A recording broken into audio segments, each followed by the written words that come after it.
Hello learners, आज हम कृषि यानी कि एग्रीकल्चर चैप्टर का तीसरा वीडियो देखेंगे। भाग 3 है। हमने पिछली जो दो वीडियोस इस चैप्टर से रिलेटेड देखी, उसमें हमने अलग अलग कंटेंट को पढ़ा। पिछली वीडियो में जो पार्ट सेकंड थी उसमें हमने प्रमुख फसलें जो हमारी थी खाद्य फसलों की जो जलवायु परिस्थितियां हैं उनके बारे में जाना था। आज की जो हमारी वीडियो होगी उसमें हम नकदी फसलों की जलवायु परिस्थितियों के बारे में जानेंगे, उसके साथ साथ बागवानी फसलें और कृषि प्रक्रिया के बारे में भी जानेंगे। तो आइए शुरू करते हैं। देखिए, नकदी फसलें वो फसलें होती हैं जो वाणिज्य कृषि के अंतर्गत आती हैं, यानी कि इन फसलों को बेचकर किसान पैसे कमाता है, वो सिर्फ इसे अपने भरण पोषण के लिए प्रयोग नहीं करता है।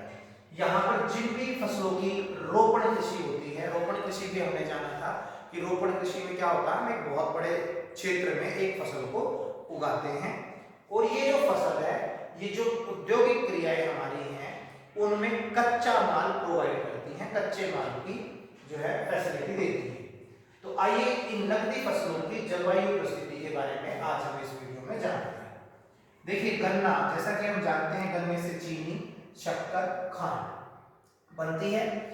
अगर आप इसकी बात करेंगे बुआई इसकी जनवरी महीने से और मार्च महीने के बीच में, कटाई दिसंबर से मार्च महीने के बीच में।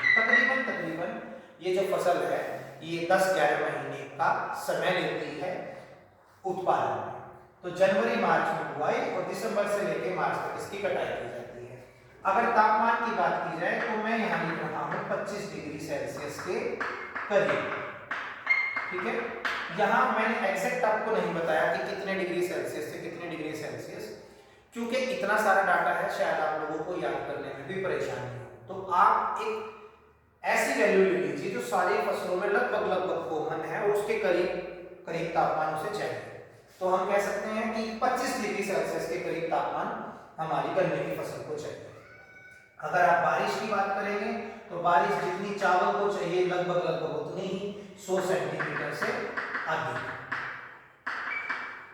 ठीक है, और अगर और भी इसमें हम कुछ जोड़ें तो इसको उष्ण प्लस उपोष्ण जलवायु चाहिए।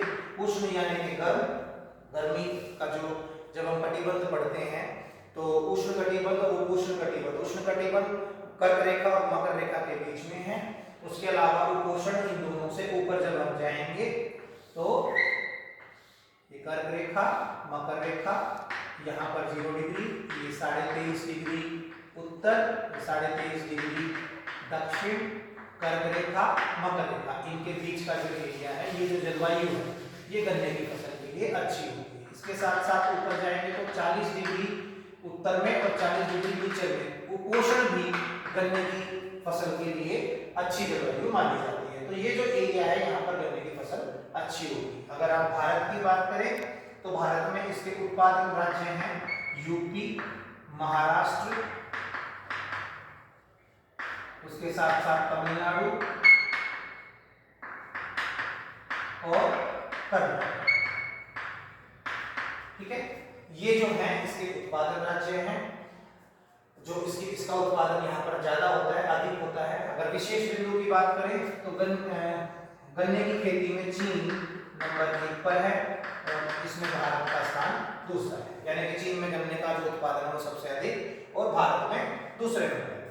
आइए अब अगली नकदी फसल देखते हैं, चाय जो है वो अप्रैल से जून और अक्टूबर से दिसंबर, इस टाइम पीरियड में चाय का पौधा होता है, आप उसे कह सकते हैं झाड़ी रूप भी होता है, इसे बोया जाता है, ये तैयार हो जाता है और फिर इस पौधे से जो पत्तियां हमें मिलती हैं 10 से 12 दिन में हम उससे पत्तियां निकालना शुरू कर देते हैं। जब वो एक झाड़ी का रूप ले लेती है और उसमें पत्ती आ जाती हैं तो हर 10-12 दिन के अंतराल पर हम वो पत्तियां तोड़ते हैं और उससे चाय बनाते हैं।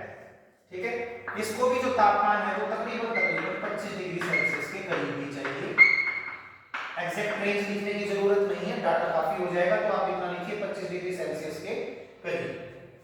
अगर आप बारिश की बात करें तो इसको जो बारिश चाहिए वो 150 सेंटीमीटर से 200 सेंटीमीटर के बीच चाहिए। अन्य जलवायु परिस्थितियों की बात करते हैं, जो चाय है उसे बारिश चाहिए 150 सेंटीमीटर से 200 सेंटीमीटर, लेकिन उसे मूसलाधार बारिश नहीं चाहिए, बौछारें चाहिए। और इन झाड़ियों को, जो चाय की झाड़ियां हैं या पौधे हैं, उनको पानी इकट्ठा अपनी जड़ों में नहीं चाहिए। यानी कि हमें ये खेती करनी होती है ढलान वाले क्षेत्र, ऐसा क्षेत्र जहां पर पानी एक जगह रुके ना, ढलान से नीचे की तरफ चला जाए, यानी कि जल निकास की जो है सुविधा यहाँ पर होनी चाहिए। इसके साथ साथ यहाँ जो मिट्टी है उसमें ह्यूमस होना चाहिए। चाय की खेती में मिट्टी में ह्यूमस होना चाहिए। ह्यूमस क्या होता है? ये एक तरह का कार्बनिक पदार्थ है जो कि जानवरों और पौधों की जो डेड बॉडी होती है उसके सड़ने से बनता है। इसकी खास बात यह है कि जब भी बारिश होगी तो ये मिट्टी में बारिश के समय पे मिट्टी के जो पोषक तत्व हैं उनको नीचे गिरने से या वहां से निकलने से रोकता है। तो हम कहेंगे कि ह्यूमस क्या है? कार्बनिक पदार्थ है। तो चाय के लिए हमें क्या क्या चाहिए? 25 डिग्री सेल्सियस के करीब तापमान, ह्यूमस, ढलान वाला क्षेत्र, 150 से 200 सेंटीमीटर की बारिश। इसके जो उत्पादक क्षेत्र हैं उसमें हम असम लिखेंगे। असम के साथ साथ पश्चिम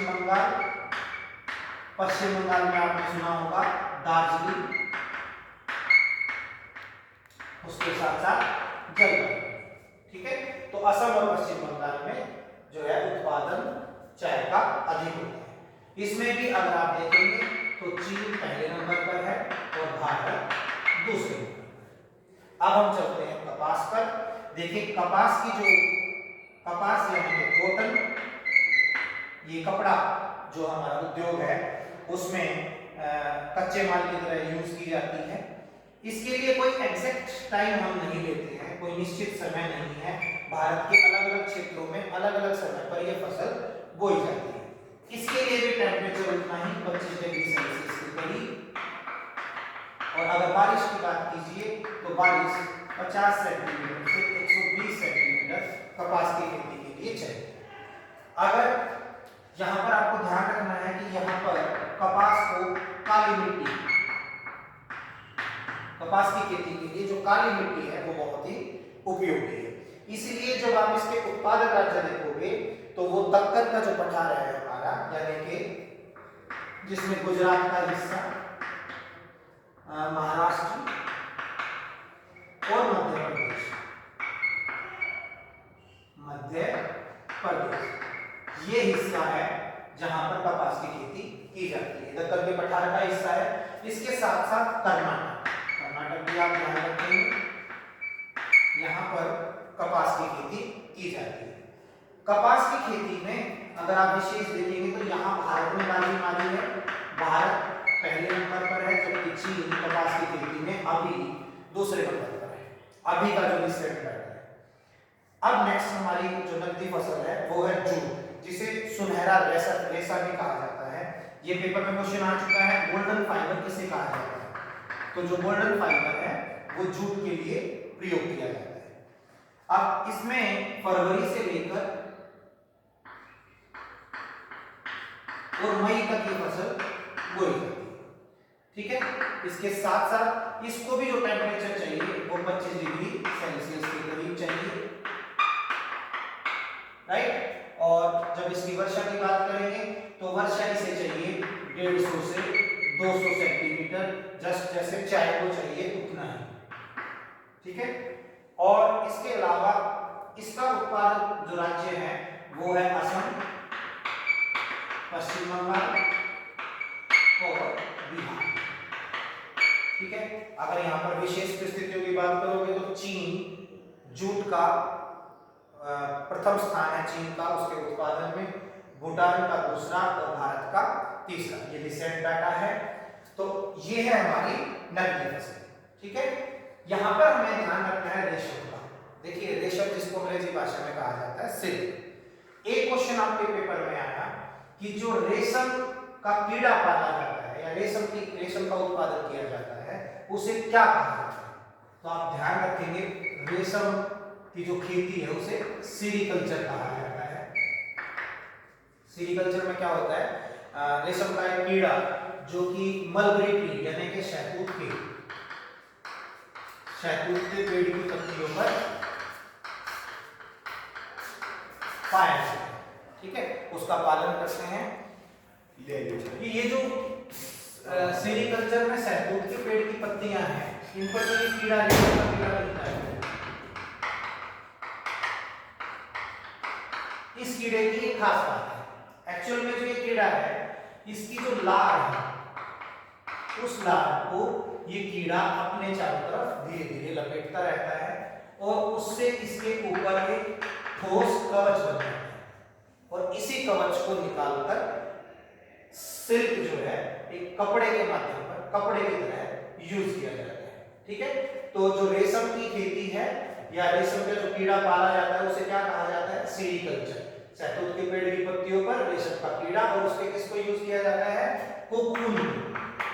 जो उसका कोकून है, कोकून का मतलब ये कवच है जो कि उसकी लार से उसके चारों तरफ बन गया है, ठीक है। अब हम बात करते हैं बागवानी फसलों की। बागवानी फसलें फल फूल सब्जियां, यहां से सिर्फ एक क्वेश्चन याद रखिएगा कि इनकी जो उत्पादन है उसे हॉर्टिकल्चर कहा जाता है, ठीक है, इसे कहा जाता है हॉर्टिकल्चर। आपको सिर्फ इतना ही रखना है। इसके साथ साथ अब हम कृषि प्रक्रिया के बारे में जानते हैं, यानी कि एग्रीकल्चर प्रोसेस के बारे में। अगर आप थोड़ा बहुत आप खेती करते हैं या एक किसान परिवार से जुड़े हैं तो आप इनके बारे में जानते हैं। देखिए बेटा, सबसे पहले हम अपनी जो जमीन है उसको तैयार करते हैं, उसे कहा जाता है जुताई करना। उसमें मिट्टी को नरम किया जाता है, उसमें जो खाद है वो भी डाली जाती है, शुरू में भी खाद डाली जा सकती है। जुताई करने के बाद हम उसमें बुआई करते हैं, फिर सिंचाई की जाती है। सिंचाई की प्रक्रिया ऐसा नहीं है कि यहीं पर की जाए उसके बाद नहीं, वो फसल में बार बार सिंचाई, जब भी उसे पानी की जरूरत होती है हम वहां उसे पानी दे देते हैं। सिंचाई के बाद है निराई। निराई का मतलब होता है जो खरपतवार हमारी फसल में आ गई है, जो हमें नहीं चाहिए, हम उसे निकाल देते हैं। इसके साथ साथ खाद डालना। फिर अगर हमें लगता है कि हमारी फसल में कीड़ा लग गया है, कोई कीट हमारी फसल को खराब कर रहा है, तो कीटनाशक दवाइयों का छिड़काव किया जाता है, स्प्रे किया जाता है। हमारी फसल तैयार होने के बाद उसकी कटाई की जाती है और फिर थ्रेसिंग प्रोसेस के बाद उससे हमें अनाज मिल जाता है। तो बड़ी सिंपल सी प्रक्रिया है एग्रीकल्चर प्रोसेस की, आप इसे एक बार पेशेंसली बैठ के पढ़िए। तो आज की इस वीडियो को हम रिकैपिचुलेट करते हैं और मैंने इस वीडियो में कुछ छोटी छोटी त्रुटियां भी कर रखी हैं। आप लोगों को अगर आप उस त्रुटि को पकड़ पाए तो आप मुझे जरूर बताइएगा कि मैंने वो त्रुटि कहाँ कर रखी है, ठीक है। एक और थोड़ा सा हिंट भी दे देता हूं मैं आपको, मैंने वो गलती यहाँ कर रखी है इस विशेष बिंदु की तरफ। शायद कोई देश उल्टा पुल्टा लिखा गया है, तो आपको ये देखना है कि मैंने कहाँ गलती की है। अगर आप बता पाएंगे तो अच्छा है। आइए इसको रिकैपिचुलेट करते हैं। कृषि यानी कि एग्रीकल्चर चैप्टर में आज हमने प्रमुख फसलों में नकदी फसलें ली और उसकी जलवायु परिस्थिति को जानने की कोशिश की। उसमें हमने गन्ना, चाय, कपास, जूट, इनके बारे में पढ़ा, क्या क्या जलवायु की परिस्थितियां चाहिए। उसके साथ साथ हमने बागवानी फसलों के बारे में जाना और कृषि प्रक्रिया के बारे में जाना। आशा है आप समझ पाएंगे और मेरे द्वारा की गई एक छोटी सी त्रुटि को पकड़ पाएंगे। ओके, जय हिंद, जय भारत।